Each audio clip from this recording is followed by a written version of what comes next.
Нурпресстен жаңылыктар түрмөгө саламатсыздарбы? Тескелбей калган тергөө же көзү жоктордун көзөмөлү. Маалымат борборубуздун эшигин аттап, өзүн Степанов Валера деп тааныштырган Токмок шаарынын тургунунун арыз муңун угуп отуруп, деги кайсы өлкөдө, кайсы мыйзамдар менен жашап жатабыз деген ойго келбей койбойт экенсиң.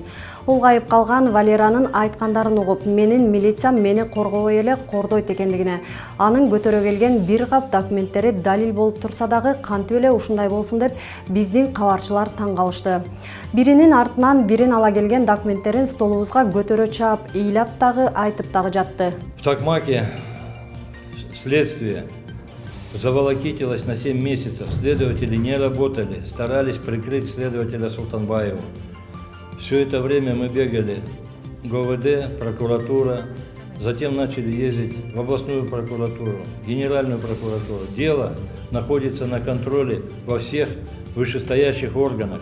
Көрсө 2021 жылдын каргашалуу 27 октябрында Бишкек Нарын Торугарт унаа жолунун 65 чакырымында болгон жол кырсыгынан 1987 жылы туулган баласы Степанов Александр каза болуп, аны менен кошо унаада отурган 1989 жылы туулган Шиянова Алена дагы көз жумат. Ошол күндөн тартып ушул күнгө чейин баласынан ажыраган аз келгенсип укук коргоо органдары кол ийрисине тартат болуп, бул каргашалуу окуяга күнөөлүү болуп келген Зальцман Александрды сүттөн ак суудан таза кылгылары келип жатат. Себеп дегенде көз көрүнө рулду башкарып келе жаткан Зальцман Александр экендиги айкын болуп турса дагы күнөөнү каза болгон Степанов Александрга о дарынын камын көрүшүп, колдорунан келген бардык аракеттерин көрүп, ушул күнгө чейин далбас уруп келишкен.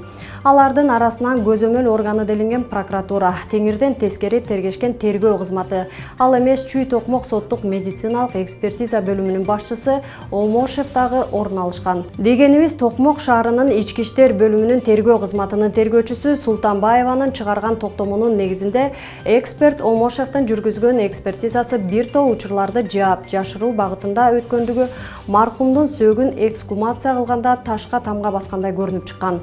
Кандай болгон күндө деле маркумдун атасы Степановдун өжөрлүгүнөн, баласы үчүн өлүмдөн дагы кайтпастыгынын аркасында тергөө материалдары колдон колго өтүп отуруп, акыры чыркыраган чындык чыккандай болгон.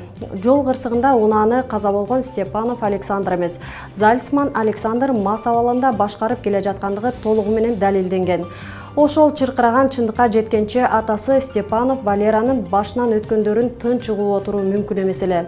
Прокуратура баш тергөө төш болуп, ал аз болсо эксперт Омошевдин бурмаланган жыйынтыгы чындыкты чырмап, адилеттүүлүктү арбап салгандай болушкан.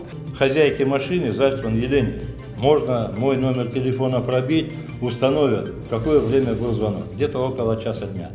Я у нее спросил, почему машину со штрафстоянки забрали. Она в этот момент находилась дома, хотя утверждает, что она сама забирала машину.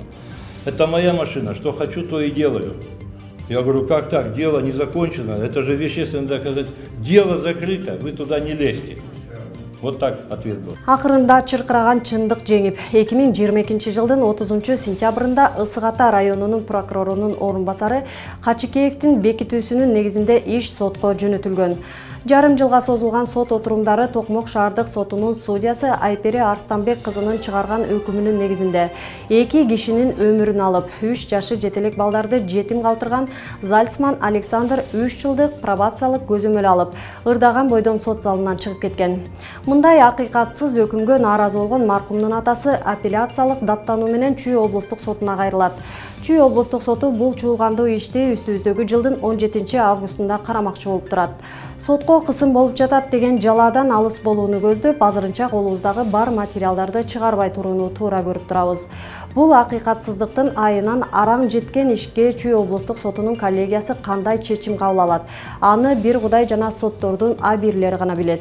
Бул кылмыш иштин алкагында ээлеген кызматтарын кыянаттык менен пайдаланып келишкен бир топ укук коргоо органдарынын бети ачылчудай болуп турат. Күтө туралы. 2022 жылдагы Ихсан менен болгон ызычуу куржалак калган карапайым калктын капчыгына болгон чоң сокку болду. Мунун баары коомчулуктун эсинде. Бирок Ихсанга окшогон компаниялардын айынан ыйлап сыздаган жарандардын үнүн укса деле жана эркин блогерлер эскертүү берсе дагы кайра эле капкандагы бир чымчым этке ашыккан чычкандай бүгүн жөнөкөй жарандар кезектеги кооперативге акчаларын салып жатышат. Ислам каржы кооперативи дагы жаңы ачылганда исламдын принциптеринин негизинде иш алып бара тургандыгын убада кылышкан эле. Андан бери 1 жыл 5 ай өттү. Негиздөөчүсү Юсупов Рустам Абдувалиевич деген адам. Бирок аталган кооперативди катардагы эле каржы пирамидасы экенин айтып доомат коюп жаткандардын арасында анын мурдагы кызматкери Жанна Аденова деген айым дагы бар. Ал жетекчиси Рустам Юсуповду исламдын атын жамынып, каржы пирамидасын түзүп, уюшулган кылмыштуу топтун башчысы деп атап, компаниянын атайын каржылоочу инвестору жок экенин белгилеп, бир тараптуу айыптаган эле. Мындан көп өтпөй эле аталган компаниянын жетекчиси Рустам Юсупов өзү коомчулукка чыгып, Жанна Аденова айым менен болгон бетме-бет суроо жоопко жалпы коомчулук күбө болгон. Анда Рустам мырза анын компаниясынын дарегине айтылган сындарды четке кагып, Ислам кооперативинин инвестору бар экенин, ал Катардын жараны экенин белгилеген жана Аденова айымдын айткандары куру доомат экенин ырастаган. Сүткө оозун күйгүзгөн айранды үйлөө ичет дегендей жарандардын көзү ачылганбы же Ихсандын үстүнөн айланган кара булут Ислам каржы кооперативинин төбөсүнө чогулганбы? Айтор ким билсин. Кооперативдин Москва Карпинкадагы офисинде нааразы болгон адамдардын топтолгон иш чарасына күбө болдук. Тилекке каршы бизге интервью алып, окуянын чоо жайын ачык тартууга мүмкүнчүлүк беришпеди. Эмнеси болсо дагы карапайым калкты кепилдиги бар ишке каражат салууну жана ар кандай финансылык афералардын курмандыгы болуп калуудан сак болууга чакырып кетебиз.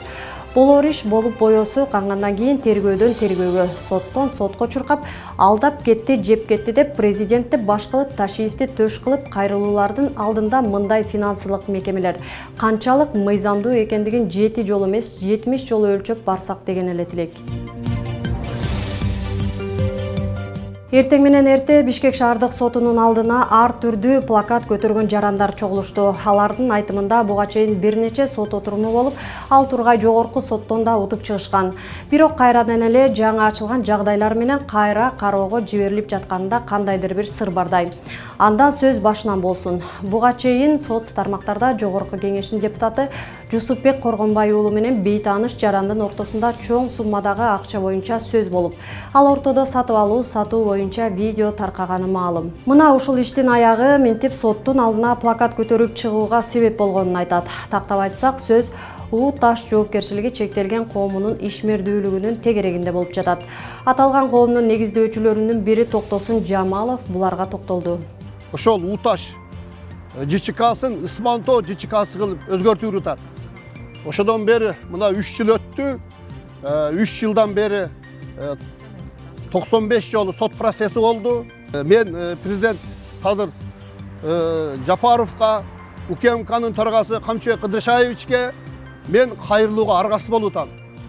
Камчыбек Кыдыршаевич биз коррупционерлерди таап жазалайбыз деп атат. Бирок коррупционерлер Камчыбек Кыдыршаевичтин оң тарабында турат. Бүгүнкү күнү жогорку кеңештин депутаты Жусупбек Коргонбай уулу подделка документ менен 15 айдын ичинде мамлекетке 1 миллиард 600 миң сомдук зыян алып келип атат. Мына бүгүнкү күнү карьерлерди биз текшерүүгө берип атабыз, Кен прокуратура карап атат, бирок көмүрдү токтотпой казып атат. Учурда мындай чубактын кунундай чубалган иштерге соткана чекит коеру маалым. Бирок бул иштин айлап жылдап созулганы кимдир бирөөлөрдүн пайдасына иштеп жаткан сыяктанат. Жаңы ачылган жагдай менен кайра берет, жогорку соттон 2 жолу, 3 жолу чечим чыгып атат. Мына 4-чү айлампа кетип атат. Эки никеге туруу Кыргыз Республикасынын Жазык кодексинин 176 беренесине ылайык тыюу салынат. Тагыраагы аталган беренени бузгандыгы үчүн 100 сааттан 300 саатка чейин коомдук иштерге тартылат же болбосо айып пул салынат. Мына ушул Жазык кодексинин 176 берененин негизинде сот иштери жүрүп жатат. Жабырлануучунун айтымында жолдошу Нуржанбек Үсөнов мыйзамдуу никедеги жубайы 3 баласы туруп кандайдыр бир себептерден экинчи жолу нике күбөлүк алууга жетишкен. Мен жолдошумдун экинчи аял алып алганын укканмын. Ошону уккандан кийин экөөбүздүн ортобузда келишпестиктер болуп, Мен анын экинчи аялы менен жашоого каршы болгом. Себеби ал экинчи аялын үйгө алып келип жашайм деп, үйгө келип даже скандал кылып, аялын алып келип, анан даже мен ЗАГСты менин колуман Усонов өзү оригинал ЗАГСты менин колумдан жууп алып кеткен. Экөөбүз чогуу жашабай калгандан кийин мен разводко арыз жазам да, разводко арыз жазсам, мунун мыйзамды бузуп, экинчи ЗАГС алып алганы чыгып калып атат. Мени менен ажырашпай туруп, экинчи ЗАГСка туруп алганы чыгып калды. Геркисинде да, кемтигинде да бар демекчи, некелешүү тууралуу күбөлүктүн бир адамга экөө берилишине тиешелүү мекеменин кызматкерлери да жоопко тартылышы керек экенин юристтер белгилейт. Анткени мындай көрүнүш одоно мыйзам бузуу болуп саналат. Тактап айтсак, Кыргыз Республикасынын жазык кодексинин 361-беренесинин негизинде документтерди фальсификациялоо же болбосо 337-берененин негизинде кызматынан кыянаттык менен пайдалануу менен 5 жылга чейин эркиндигинен ажыратылышы мүмкүн. Качан гана жогорудагы жазык кодекстер толук аткарылмайынча, мындай иштер дагы кайталанбашына эч ким кепил боло албайт. Акыры Бостериде болгон таластык 23 жаштагы жигиттин өлүмүнө шектүүлөр кармалды. Окуя болгон алгачкы күндөрү эсиңизде болсо, милиция маркумдун денесинде эч кандай уур токмоктун издери жок экенин жана өзүнүн талмасы кармап, тилин жутуп каза болгонун жарыялаган эле. Баарынан кызыгы күбөлөр да ошол нерсени айтып чыккан. Бирок жакындары жигиттин эч кандай талмасы болбогонун айтып, коомчулукка кайрылуу жасаган. Ушуга улай эле ишти өлкөнүн президенти Садыр Жапаров өз көзөмөлүнө алып, укук коргоо органдарына тапшырма бергенден кийин атайын топ түзүлүп, эми минтип шектүүлөр кармалып отурат. Кокус жакындары мынча чыркырап чыкпаганда же өлкө башчы көзөмөлгө албаганда кылмышкерлер көчөдө ээн эркин басып, жабылуу аяк жабылуу бойдон калат беле. Ушинтип канчалаган кылмыштар ачылбай калып жатабы деген ой келет. Ал аз келгенсип ИИМ 2 жыл мурунку эски видеону сабалып кайтыш болгон баланын окуясына байланыштуу шектүүлөрдү кармаган видео материал катары таратып, ачыгы билингенден кийин аргасыз мойнуна алып, Бостеридеги шектүүлөрдү караңгыда кармагандыктан архив видеолорду колдондук демиш болуп, баягы видеону соц тармактан дароо өчүргөнү бүдөмүк ойго түртөт. Албетте өлкө башы өз даражасына ылайык чече турган иши бар дечи.